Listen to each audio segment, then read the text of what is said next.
आलीस? लवकर निघता येत नाही, घरी माणसं उपाशी आहेत, कळत नाही? अहो सासूबाई, बाहेर पाऊस खूप आहे आणि ट्रेन पण उशीर आहेत, त्यामुळे मला उशीर झाला. मी पटकन चहा करते आणि मग जेवणाचं बघते. नको मला तुझा चहा.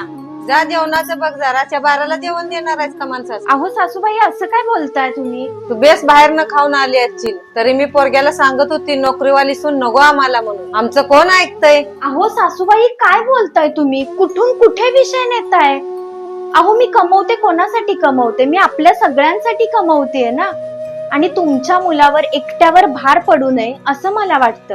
हे बाई, नको आम्हाला तुझा पैसा. घर सांभाळणारी मुलगी बघितली असती तर तिने आमची काळजी तरी घेतली असती, पण आमचं एवढं कुठलं नशीब.